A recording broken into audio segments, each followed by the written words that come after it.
ఐదు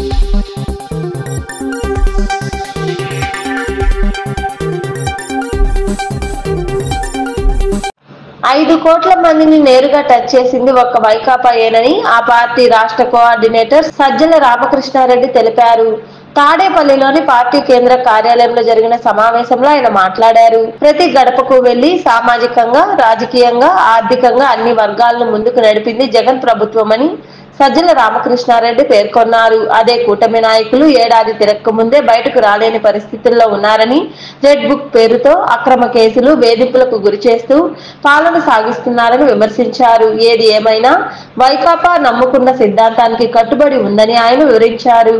5 కోట్ల మందిని ఒకే రకంగా సృజించడం అంటే టచ్ చేయగలగడం ఎక్కడ జరిగినది ఒక్క జగన్మోహన్ రెడ్డి గారి విషయంలో ఒక వైఎస్ఆర్ కాంగ్రెస్ పార్టీ పాలనలో మాత్రమే సాధ్యమైంది. ఎక్కడ లేదు. ప్రతి గడప అత్యంత సామాజికంగానే కాకుండా ఆర్థికంగా, రాజకీయంగా అన్ని రకాలుగా చైతన్య రీత్యా కూడా అట్టడుగున ఉన్న దళితులతో పాటు ఆ చైతన్యం పుంజుకోవడానికి రావడానికి దశాబ్దాలు ఇప్పటికీ ఇంకా పూర్తి రాల. అంటే మేము సమానులుగా ఉండడానికి మాకు హక్కు ఉంది అని రియలైజ్ కావడానికి కూడా దశాబ్దాలు పట్టింది. Equal opportunities in real sense ఏదైతే బాబాసాహెబ్ అంబేద్కర్ గారు ఆయన ఆ రోజు కలగనడం కాకుండా రాజ్యాంగం రూపంలో కూడా మనకు బహుకరించారు, మనం ముందు పెట్టారు, మన చేతికి అందించిపోతే కలలు కనడం అందరం కంటాం. బ్రహ్మాండంగా సమాజం బాగుంటే బాగుంటుంది అనుకోవడంలో ఏమంటారు ఆదర్శప్రాయంగా ఆలోచించే వాళ్ళు ఉంటారు, సంఘ సంస్కర్తలు ఉన్నారు. కానీ వాళ్ళు చేయగలిగింది కొంత చేస్తే రాజకీయంగా అధికారంలోకి వచ్చిన వాళ్ళు కొన్ని అంశాలు మాత్రమే సృజించగలిగారు. అది ఒక్క జగన్మోహన్ రెడ్డి గారు మాత్రమే ఇన్ని దశాబ్దాల తర్వాత రాజ్యాంగం వచ్చిన తర్వాత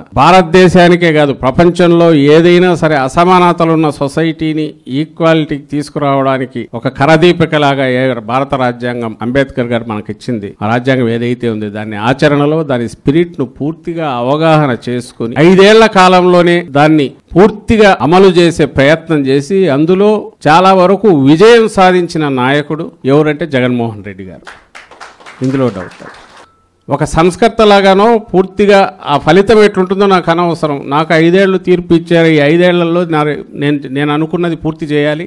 వీలైనంతగా వీళ్లకు హ్యాండ్ హోల్డింగ్ చేసి పైకి తీసుకొని రావాలి ఈ సెక్షన్స్ను. ఈ పునాదులు వేసినవి వాళ్ళ భవిష్యత్తు వాళ్ళు రాసుకునే రకంగా వీళ్ళకందరికీ అందుబాటులోకి తీసుకొచ్చి అప్పుడే నా జన్మ సఫలం అవుతుంది అనుకుని ఆయన చేసిన ఎఫర్ట్స్ అది సిన్సియర్ గా నిబద్ధతతో చేసినందుకు నాయకత్వం నాయకులు కింది స్థాయి వరకు అందరూ కూడా దీంట్లో కలిసి రాగలిగారు. ఇది ఎక్కడి నుంచి వచ్చిందంటే బహుశా ఆయన నిబద్ధత నుంచి వచ్చింది. ఆ మొక్కవని దీక్ష దాన్ని ఇది నమ్మిన దానికి ఎక్కడ కాంప్రమైజ్ కాకుండా నిలబడడం వల్ల వచ్చింది. దీనికి తగినట్టు మిగిలిన వారిని మౌలు చేసుకునేందువల్లే ఈ రోజు వైఎస్ఆర్ కాంగ్రెస్ పార్టీ అంటే అది ఏ విభాగమైనా సరే ప్రజల పక్షాన్ని నిలబడడంలో మన పక్షపాతం ఏ వైపు ఉంటుంది అంటే పేదల పక్షాన ఉంటుంది అనేది కూడా గుండె మీద చేసుకొని కాలు రెగ్యులేసి మరీ చెప్పగలుగుతున్నాం. వేరే వాళ్ళు సంవత్సరం కూడా తిరక్క ముందే ఎక్కడ బయటికి రాలేని పరిస్థితి వచ్చింది అటువైపు. ఎందుకంటే రావడమే ఒక మోసపూరితమైన ఆలోచనతో. గతానికి ఇప్పటికి తేడా ఏంటంటే మోర్ ఫైన్ ట్యూన్ చూసి ఈసారి ఈ దోపిడీని ఎవడన్నా ప్రశ్నిస్తాడేమో అని ముందే ఆ సోకాల్డ్ రెడ్ బుక్ అనే దాన్ని తీసుకొచ్చి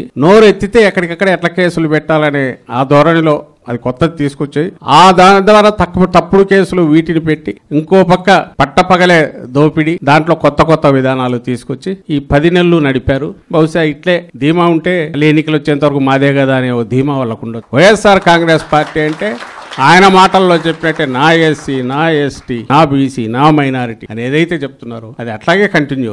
మేము దేవుడుగా భావించే అంబేద్కర్ అది ఎప్పుడు జన సమ్మర్దంతో బాగా ఉండాలి. రాష్ట్రం ఎక్కడి నుంచి వచ్చినా అది ఒక టూరిస్ట్ ప్లేస్ గా కూడా ఉండాలి. సో వచ్చిన వాళ్ళు ఖచ్చితంగా అక్కడికి వచ్చి పోయేట్టు మనం ఏర్పాటు చేయాలని ఆలోచనలు చేశారు తప్ప అక్కడి నుంచి తీసైతే పక్కన అది ప్రభుత్వమే చేపట్టింది. మనకున్న అంత దీంట్లో కూడా చేపట్టి పూర్తి చేయాలనుకున్నారు, పూర్తి చేశారు. సో దాంట్లో ఏం కనిపిస్తుంది?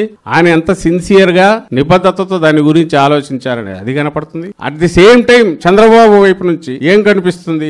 రాగానే దానికి ఎట్లా ముసుగు వేసేయాలి, దాన్ని అక్కడ నుంచి కనపడకుండా ఎట్లా చేయాలనే ఆలోచన ఆందోళన. దానికోసమే ఇంతకుముందు అన్నట్టు ఒకటి చీకట్లో పోయి వాళ్లే గూండాల్లాగా పోయి పగలగొట్టాలని చూశారు. ఈ మధ్య ఫోటోలు చూశాను, మొత్తం గాలికి వదిలేశారు. చెత్త చెదారం అంతా పడి ఉంది. వాళ్ళ ఫేక్ దాన్ని మనం ఫేక్ చేయలేము, మన వల్ల కాదు. 100 కోట్లు 1000 కోట్లు దాని మీద పెట్టి అతను పెట్టుబడి ఎంత దాని మీద పెడతాడు చంద్రబాబు నాయుడు. మనం చేయలేము. మనది ఆర్గానిక్, మనది రియల్. మన కోసం ఎవరైతే నిలబడుతున్నారో పార్టీ కోసం అందరూ రెడీగా ఉన్నారు. ఓన్లీ వీళ్ళ మధ్య కనెక్టివిటీ లేదు, కోఆర్డినేషన్ లేదు. ఇంతకంటే పెద్ద సైన్యం అక్కర్లా. జనం మధ్య ఉండడమే కాకుండా ఇప్పుడున్న ప్రభుత్వం దుష్టపాలన ఎండగట్టడానికి అవసరమైన ఏమున్నా కూడా వాటిని ఎత్తి చూపడం. మనం అందరం కలిసికట్టుగా ఒకే తాటి మీద నెక్స్ట్ ఎన్నికలు టార్గెట్ గా గతంలో కంటే మెరుగైన ఘన విజయంతో జగన్మోహన్ రెడ్డి గారు మళ్ళీ దాంట్లోకి రావాలి.